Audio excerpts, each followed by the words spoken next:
Hello, I'm Paul Beckwith, and it's Wednesday, November 13th at about 7:30 p.m. Local time. I'm at COP29 in Baku, Azerbaijan, and it's been a very productive day. So I just wanted to kind of fill you in on what's going on, and it'll be very short because this little cafe behind me has this most amazing lentil soup.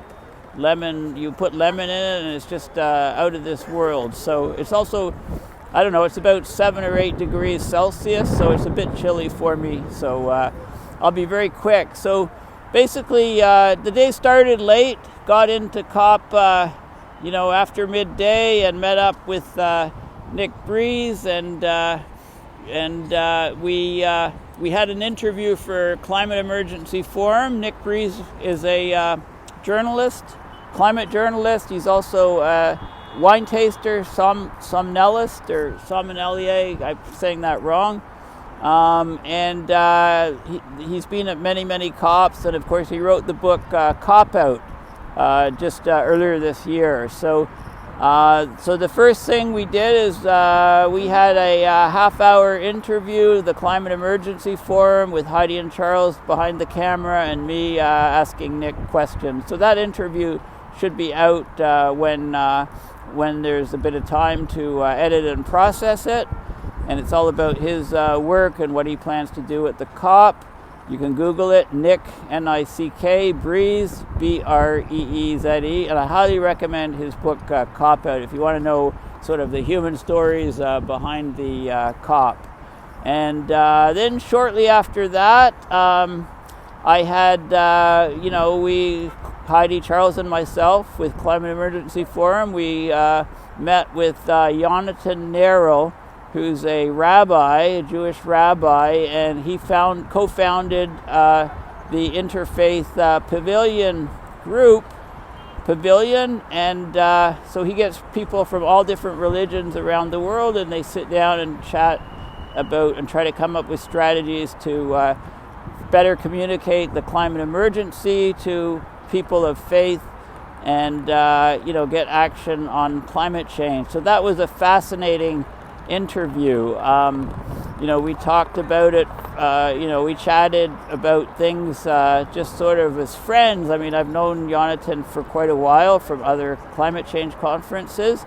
So, and then at one point he said, okay, I'm going to put my rabbi hat on, because I asked him, how we deal with the, some people are kind of getting really depressed over, and having climate anxiety, not just young people, but all kinds of people, even people that are working in the field, maybe more so with people that are working in the field, because we're all human, and these very bad things are happening with the climate, and it seems like the world doesn't recognize this. Also the things that are happening politically. So very, I don't know what Jonathan did, but after the interview, I felt a lot more, a lot less stressed, I guess, about what's been happening lately. So that was fascinating. And then we jumped over and met Alex Carlin.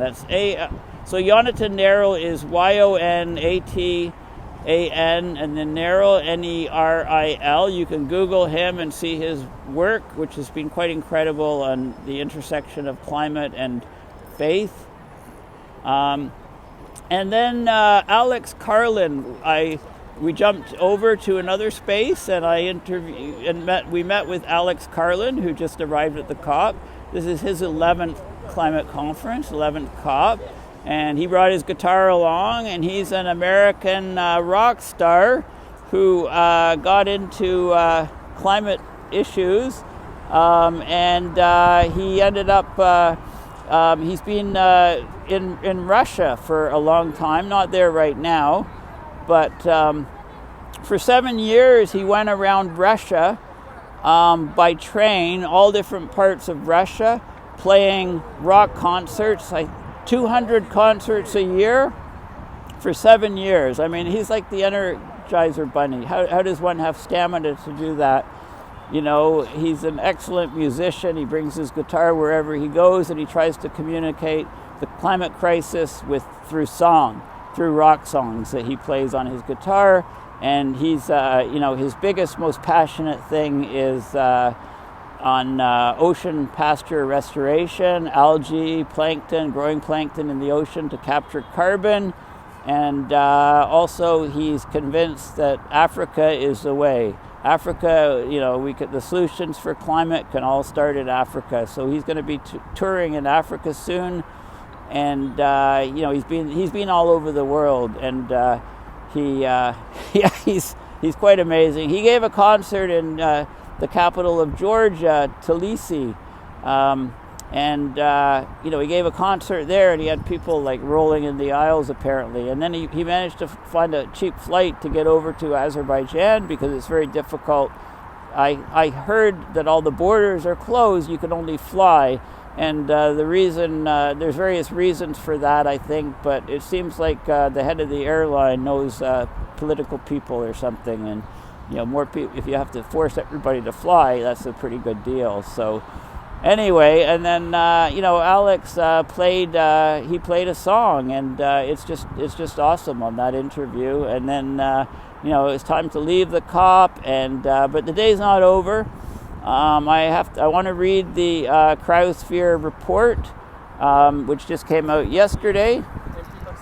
So I want to read the report and do a video. I'll use my laptop as a screen, and I'll film one of my regular type videos on that report. If I get through it tonight, I'll do that.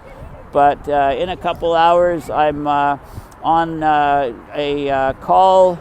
I'm giving a talk to a group called the Canadian Meteorological, is it CACOR or CMOS? I do talks with two groups.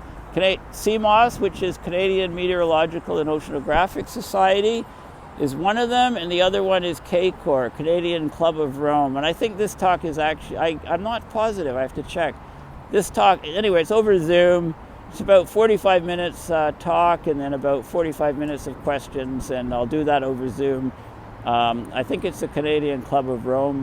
They invited me. Somebody canceled, and they knew I was in Baku, so they invited me to talk. So the day's not over. That'll run from about 10:30 to midnight, which is about 1:30, starting at 1:30 Eastern Standard Time. So it is really cold out here, and I'm getting kind of chilly, and that lentil soup is waiting for me. But I thought I would give you a quick update of some of the things I've been up to. So those 3 interviews will appear on the Climate Emergency Forum over time. Probably my best guess is that one of them might appear on Sunday, and then maybe another one middle to the end of next week while we're still at the COP, but just before we head home. And then the other one will be done, I guess, afterwards. And we've got a lot more coming. We're interviewing all kinds of different people over the duration of the COP.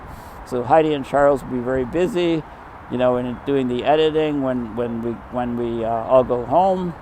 And myself, I basically upload and post my videos almost immediately after I film them. So I shouldn't have such a backlog when I get back to Ottawa.